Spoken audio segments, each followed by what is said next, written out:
What started as a way to kill time ended up consuming my entire life in the best way possible. I saved a cat shelter. The old manager told me the shelter was a lost cause, then she let the adoption records fall into chaos, and finally, she handed in her notice, leaving us with a foreclosure notice and a mountain of debt. When I finally asked her why she was just giving up, she just shrugged and said, "It's just cats. No one cares that much." I just stood there, holding a scruffy one-eyed kitten, and made a promise to him that I wouldn't give up. That was a year ago. This morning, I unlocked the door to our brand new, fully funded, completely renovated cat sanctuary with a line of potential adopters stretching down the block. It all started because I was bored. Utterly, profoundly, mind-numbingly bored. I had just graduated from college with a degree in art history that felt about as useful as a chocolate teapot, and I'd moved back into my childhood bedroom. My days were a bleak landscape of online job applications, daytime television, and the slow creeping dread that this was it. This was my life now. My mom, in her infinite, gentle but firm wisdom, suggested I find something to do. "You love animals, sweetie," she said one afternoon, peering over her glasses at me as I lay listlessly on the sofa. "Why don't you volunteer somewhere? Get you out of the house." I grumbled, but she was right. Anything was better than staring at the same four walls. A quick search online led me to the Furry Friends Foundation, the only no-kill cat shelter in our county. The website looked like it had been designed in 1998 and never updated, but the pictures of the cats were cute enough. I filled out the online volunteer form, not expecting much, and was surprised to get a call the very next day. The woman on the phone, Brenda, had a voice that sounded permanently tired. She told me to come in for an orientation, which I pictured as a formal meeting with a PowerPoint presentation. The reality was much different. The shelter was tucked away in an old industrial park, a long, low brick building that looked more like a forgotten warehouse than a haven for wayward felines. The sign out front was faded, the F in Friends having peeled off completely, leaving behind the Furry Friends Foundation. It was ominous. The air inside was thick with the triple threat of disinfectant, cat food, and something vaguely musty, like damp towels left in a pile for too long. Brenda met me at the door. She was a woman in her late 50s, with weary lines etched around her eyes and a cardigan that had seen better days. The orientation consisted of her pointing. "That's the food, that's the litter. Don't let the big ginger one, Patches, bully the kittens, clean the boxes, fill the bowls, and for God's sake, make sure the door latches behind you. Any questions?" I think I shook my head, slightly dazed. She grunted and disappeared into a cluttered back office, leaving me alone in the main room. And that's when I truly saw them. Cats. Everywhere. They were lounging on top of cages, peeking out from behind stacks of newspapers, and sleeping in sunbeams that cut through the grimy windows. There must have been 50 of them. My first few weeks were a blur of scooping, scrubbing, and learning the intricate social hierarchy of the shelter's population. I fell into a routine. I'd arrive at 9, pull on a pair of rubber gloves, and get to work. I learned that Patches, the big ginger bully, wasn't a bully at all. He was just deaf and would yowl loudly to get attention, scaring the smaller cats. I learned that a tiny, sleek black cat, I named Shadow, was a master escape artist who could somehow unlatch his own cage. And I learned about the permanent residents. These were the unadoptables, the cats who had been at the shelter for years. There was Captain Hook, a magnificent, grumpy old tomcat with one ear, a scarred face, and a missing front paw that he'd apparently lost in a fight with a raccoon. He ruled the top of the tallest cat tree with an iron, well, paw, hissing at anyone who came too close, but melting into a purring puddle if you found the exact right spot behind his remaining ear. Then there was Seraphina. She was a long-haired calico of breathtaking beauty, with fur like spun silk and eyes the color of emeralds. But she was terrified of everything. She spent her entire existence crammed into the smallest, darkest corner she could find, a trembling ball of fluff who would flinch if you so much as breathed in her direction. Brenda told me she'd been rescued from a hoarder's house and had never known a kind human hand. "Waste of a pretty cat," Brenda had sighed, looking at her with a mix of pity and frustration. "No one's going to adopt a cat they can't even touch." I made them my personal projects. I would spend hours just sitting near Seraphina's hiding spot, reading a book out loud in a low, calm voice, never trying to touch her. Slowly, millimeter by millimeter, she started to emerge. First a nose, then a pair of curious green eyes, and one day the tip of her tail gave a tentative twitch. It felt like a monumental victory. With Captain Hook, I discovered his weakness: churu tubes. The grumpy old warlord would practically do backflips for a lick of the tuna-flavored paste, and he began to tolerate my presence, then seek it out, greeting me with a gravelly meow when I came in each morning. I was no longer bored. My days had purpose. These cats, with their quirks and their quiet needs, were depending on me. I started to love the smell of the place, the constant low rumble of purring that was the building's background music. I loved the feel of a trusting head bumping against my hand, the weight of a warm, sleeping body in my lap. I was happy.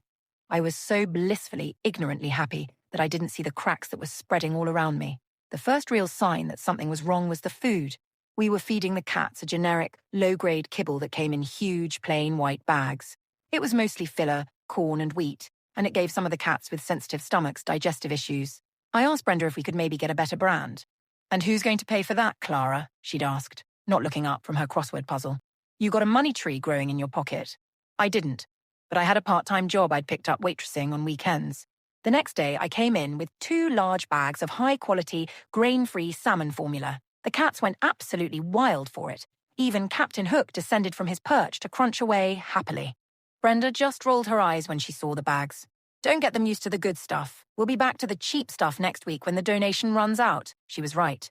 The donation she was referring to was a monthly stipend from a local family foundation, and it was barely enough to cover the rent, let alone premium cat food. I started buying a bag or 2 every week with my own money. It felt like a small thing, but it was a start. Then I noticed the state of the building itself. A persistent leak in the roof of the kitten room was managed with a strategically placed bucket that needed emptying twice a day. The paint was peeling everywhere, revealing discolored plaster underneath. Many of the cage doors were rusted, and the linoleum floor was cracked and lifting in several places. The washing machine, which was ancient and ran almost constantly, sounded like a helicopter taking off. "Landlord won't fix anything," Brenda would say with a shrug. "Says it's our problem." The real alarm bells went off when a new litter of kittens came in with a nasty upper respiratory infection. They needed antibiotics and nebulizer treatments. Our go-to vet clinic had recently stopped extending us credit. Brenda spent half a day on the phone, her voice getting progressively tighter and more stressed, trying to find a vet who would see them without payment up front. We finally found one on the other side of the county. The bill was staggering. It wiped out nearly the entire month's budget. For the next 2 weeks, we were running on fumes. We had to put up a sign saying we couldn't accept any new surrenders. Turning away people who arrived with a cardboard box full of kittens, their faces desperate, was one of the hardest things I've ever had to do. Brenda seemed to retreat further into herself, her cynicism hardening into a shell of complete apathy. She stopped making eye contact, communicating only in short, clipped sentences. That's when I met Arthur. He was a retired mailman who volunteered on Tuesdays and Thursdays, the 2 days I wasn't usually there. He was a quiet gentleman in his late 60s with kind eyes and a knack for calming the most frantic cats. I came in on a Tuesday to cover a shift for Brenda, who had called in sick, and found him patiently cleaning out the cages. "Brenda's not feeling well," he said, his voice soft, "happening more and more these days." "It's the stress," I replied, grabbing a broom. That last vet bill was a killer. Arthur nodded, his expression grim. "This place, it's not what it used to be.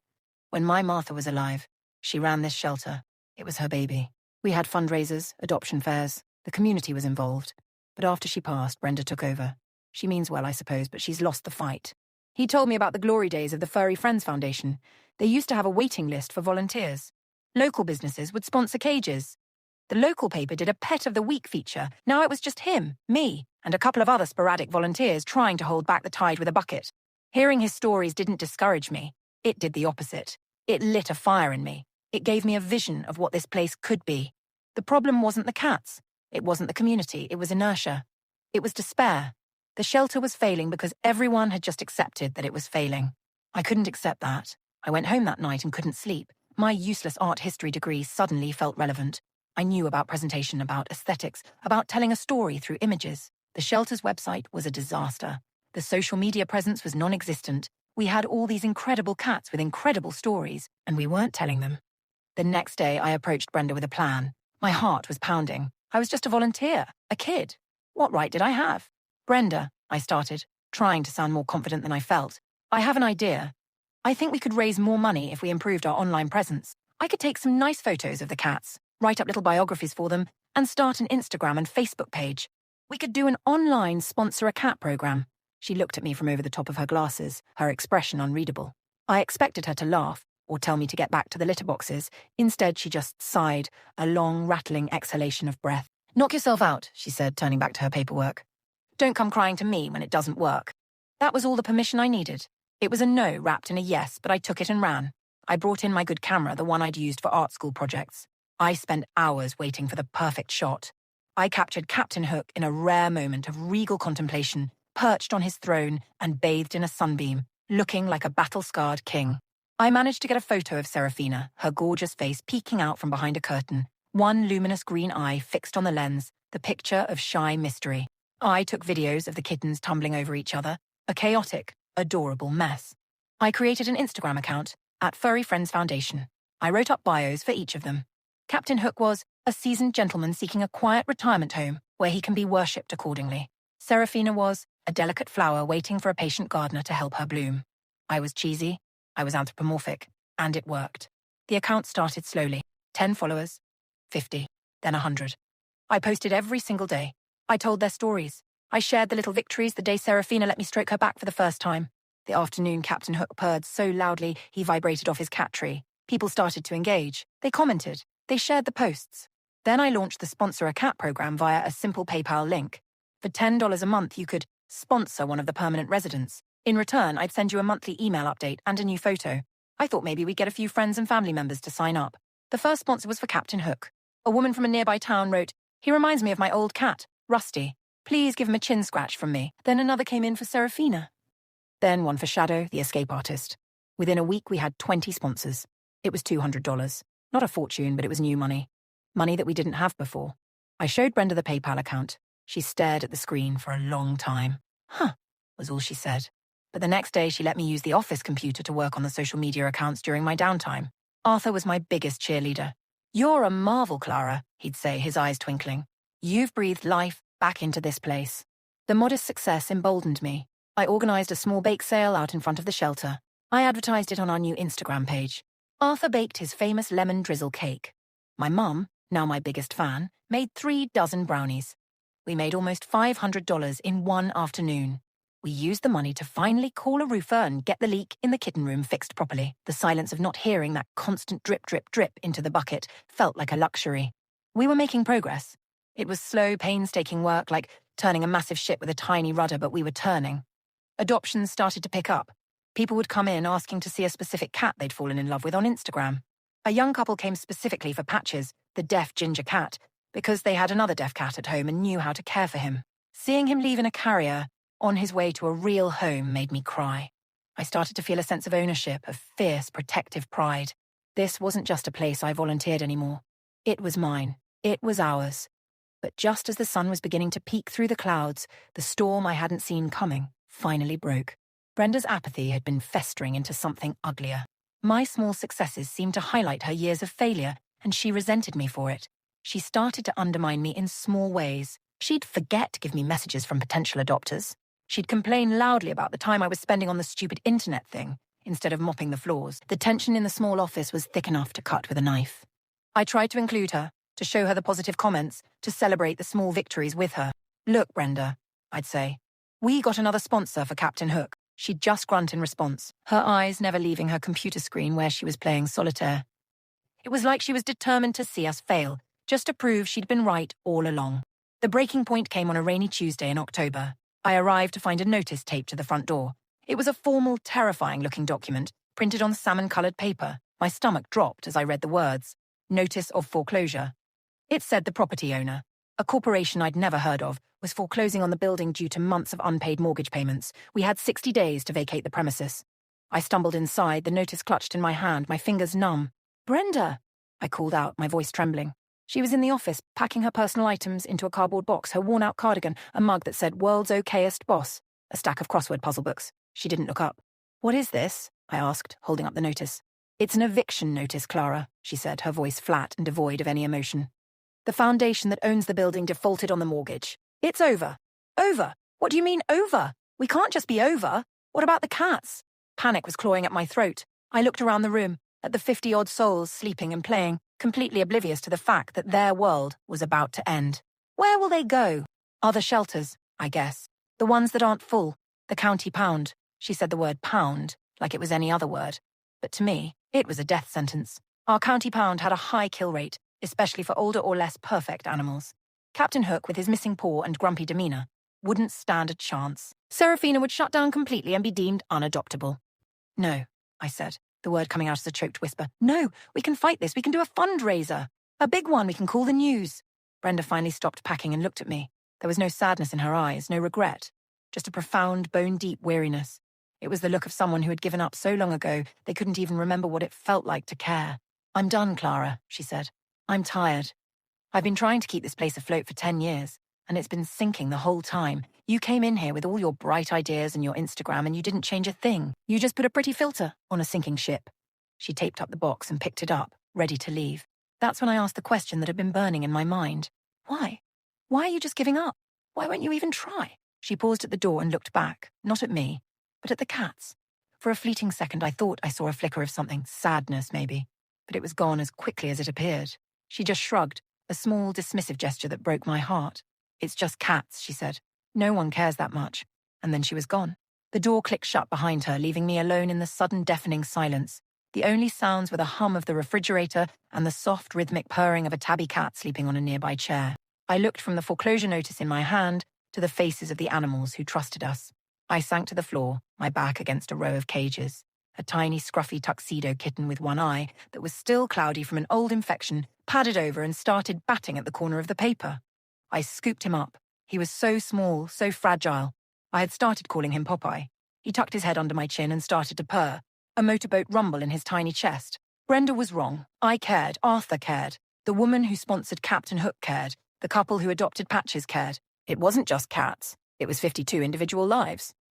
It was Captain Hook's grumpy dignity and Seraphina's fragile hope. It was Popeye's rumbling purr. I stood there holding that little one-eyed kitten, and I made him a promise. I whispered it into his soft fur. "I'm not giving up on you, I swear." That was the moment volunteering became a mission. That was the moment the fight truly began. The first person I called was Arthur. My voice was shaky, but my resolve was hardening into steel. I explained the situation. The foreclosure, Brenda leaving, the 60-day deadline. He was silent for a moment on the other end of the line. "Okay," he said, his voice calm and steady, a rock in my churning sea of panic. "Okay, Clara, don't you worry. We're not going to let that happen. I'll be there in 20 minutes. When Arthur arrived, he brought with him not just his calming presence, but a sense of order. While I was still reeling, he was practical. "Right," he said, rolling up his sleeves. "First things first, let's take stock. What do we know?" We went into Brenda's abandoned office. It was a disaster. Piles of unsorted papers, old mail, and dusty binders covered every surface. It took us 2 hours of digging to find the original paperwork for the shelter. What we discovered was both better and worse than we'd imagined. The Furry Friends Foundation didn't just rent the building. A benefactor had set up a trust years ago that owned the property outright and was supposed to pay the mortgage and taxes from an endowment. The foreclosure wasn't against the shelter, but against the trust itself. Looking through the bank statements, we saw the truth. The endowment had been slowly drained over the years by bad investments and neglect, and the mortgage payments had simply stopped 6 months ago. The good news? We didn't owe back rent? The bad news? To save the building, we would have to come up with the full outstanding mortgage balance plus fees. The number was astronomical. $85,000. $85,000, I whispered, the number feeling like a physical weight in the room. "In 60 days, that's impossible." "The word impossible is just a suggestion," Arthur said, tapping the foreclosure notice. "What's the next step?" My mind went back to my naive suggestion to Brenda. "We go public," I said, a new wave of determination washing over me. "We go big. We launched the Save the Furry Friends Foundation campaign." That night, neither of us went home. Fueled by cheap coffee and a shared sense of purpose, we planned our attack. I took charge of the media and online campaign. Arthur, with his deep roots in the community, would handle outreach. The next morning, I called every local news station and newspaper in the state. I told them our story, the struggling no-kill shelter, the 52 cats facing homelessness or worse, the sudden foreclosure, and our desperate 60-day deadline. The human interest angle was irresistible. A reporter from the local ABC affiliate said she'd be there by noon. While we waited, I drafted the most important social media post of my life. I took a photo of the foreclosure notice taped to the front door. Then I took a photo of Arthur holding Popeye, the one-eyed kitten, his kind face a mixture of worry and defiance. I wrote from the heart. I told our followers everything. I didn't sugarcoat it. I explained the $85,000 figure and what would happen to Captain Hook, Seraphina, and all the others if we failed. I set up a GoFundMe page with the goal set to our terrifying number and linked it in our bio. Then, with a deep breath, I hit post. The reporter, a sharp, empathetic woman named Sarah, arrived with a cameraman. She interviewed me, my voice cracking as I talked about the cats. She interviewed Arthur, who spoke eloquently about his late wife's dream and the shelter's importance to the community. The cameraman got beautiful, heart-wrenching footage of the cats, of the kittens playing, of Seraphina hiding, of Captain Hook surveying his kingdom, blissfully unaware of the danger. That night, our story was the lead on the 6 o'clock news. They ended the segment with a close-up on the GoFundMe thermometer, sitting at just a few $100s. And then my phone started to buzz, and it didn't stop. The GoFundMe donations started as a trickle, then became a steady stream, then a flood. $10, $20, $100. The comments were a tidal wave of support. I adopted my best friend from you guys 5 years ago, just donated. Sending love from a fellow cat lover. Don't give up. My third-grade class is doing a penny drive for you. By the time I went to bed, exhausted but wired, we had raised over $10,000. I cried myself to sleep, not from sadness, but from overwhelming gratitude. The next few weeks were the most intense, exhausting, and exhilarating of my life. The news story was picked up by regional outlets, and then, miraculously, a national morning show. The GoFundMe link went viral. Donations poured in from all over the country, from all over the world. A woman in Australia donated $500 because Serafina reminded her of a cat she'd lost. A software company in California challenged its employees to a donation drive and raised $5,000. But the real magic was happening locally. The community didn't just send money. They showed up. A man who owned a local construction company called us. "Saw you on the news," he said, his voice gruff. "My daughter loves your Instagram page. I've got a crew with nothing to do next weekend. We can patch that roof, repaint the whole interior. Fix whatever you need. No charge." The owner of a local pet supply store chain dropped off a pallet of the high-end, grain-free cat food I'd been buying myself. "You'll have a free supply for a year," she promised. "Just tell us what you need." A local veterinary clinic offered to take over the care for all our animals at a steeply discounted rate and helped us get all the cats up to date on their shots and medical needs. Volunteers started coming out of the woodwork. Teenagers needing service hours, retirees with time on their hands, families who wanted to help. Our little team of 2 became a small army. We organized work parties, we scrubbed the walls, painted them a cheerful sunny yellow, installed new shelving, and deep-cleaned every corner of the building until it gleamed. The musty smell was replaced with the scent of fresh paint and clean laundry. In the midst of the chaos, we held the biggest adoption event in the shelter's history. We called it the Home for the Holidays campaign. I used my newfound social media savvy to promote it relentlessly. The news came back to do a follow-up story. The day of the event, there was a line of people waiting before we even opened the doors. It was incredible. People came in not just looking for a kitten, but asking for our long-term residents by name. A quiet, patient man came in and asked to see Serafina. He'd read her story online and was willing to give her the time she needed. He sat on the floor of her room for over an hour, just talking to her, until she crept out and sniffed his outstretched hand. She went home with him that day. I got an email a week later with a picture of her, not hiding but sleeping soundly on his bed, curled up against his pillow. The biggest surprise was Captain Hook. A family with 2 boisterous teenage boys came in. I was worried they'd be too much for the old grump, but the father took one look at him and laughed. "He looks just like a pirate. I love him." The boys were gentle and respectful, and, to my astonishment, Captain Hook seemed to sense that he'd found his crew. He allowed the father to give him a good scratch and sealed the deal with a gravelly purr. Seeing his empty perch on the cat tree felt strange and sad for a moment, but then I pictured him in a real home, being worshipped as he deserved, and my heart swelled. We adopted out 28 cats that weekend. 28. The shelter felt strangely empty, but vibrated with success and hope. With 2 weeks left before the deadline, we checked the GoFundMe page. We had done it. We'd passed our $85,000 goal. In fact, we had raised over $120,000. Arthur and I sat in the office staring at the number on the screen. We were both too stunned to speak. Finally, he looked at me, his eyes shining with tears. "Martha would be so proud, Clara," he said. So proud. The process of buying the building was a whirlwind of lawyers and paperwork, which Arthur, with his meticulous mailman brain, handled beautifully. We paid off the outstanding mortgage, and officially, the Furry Friends Foundation became the outright owner of its own building. We were safe. The remaining money was our future. It was a renovation fund. It was a veterinary emergency fund. It was an endowment to ensure that the shelter would never be in that position again. The board of the old defunct trust was formally dissolved, and a new one was created. It consisted of me, Arthur, the construction company owner, the pet store owner, and Sarah, the reporter who had first shared our story. They looked at me during our first meeting. "Well," the construction owner said, "it seems we need a new shelter director. Any nominations?" They all smiled at me. It wasn't even a question. Which brings me to this morning. The past year has been a blur of construction, planning, and hard work. The construction crew was true to their word. They didn't just patch and paint. They helped us redesign the entire space. We tore down the old small cages and built spacious open-plan catios with complex climbing structures and windows that opened into secured outdoor areas. We installed a state-of-the-art ventilation system, a brand-new industrial washer and dryer, and a dedicated, quiet room for cats like Serafina. We have a proper office, a welcoming reception area, and even a small coffee bar for visitors. This morning was our grand reopening. I stood at the door, key in my hand with Arthur beside me. The old peeling sign was gone, replaced by a bright, beautiful new one that read, "The Furry Friends Foundation, a sanctuary for cats." The F was firmly in place. When I unlocked the door and pushed it open, I could see the line of potential adopters stretching all the way down the block and around the corner. The local news was here again, but this time it was for a celebration.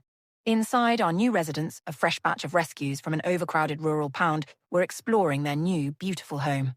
A young woman at the front of the line beamed at me. "I saw your story online," she said. "I've been following for a year. I'm here to adopt a new best friend." I smiled, a real deep-in-my-bones smile. I looked around at the clean, bright sanctuary filled with light and the sound of happy purrs. I thought about the bored, aimless girl I was just a short time ago. I thought about Brenda and her tired cynicism. "It's just cats," she had said. "No one cares that much." I looked at the line of people waiting to give a home to an animal in need, at the community that had rallied to save us, at the beautiful facility built entirely on love and generosity. And I knew, with more certainty than I'd ever known anything in my life, that she could not have been more wrong. Thanks for watching. If you got this far, leave a comment, like if you liked it, and follow for more.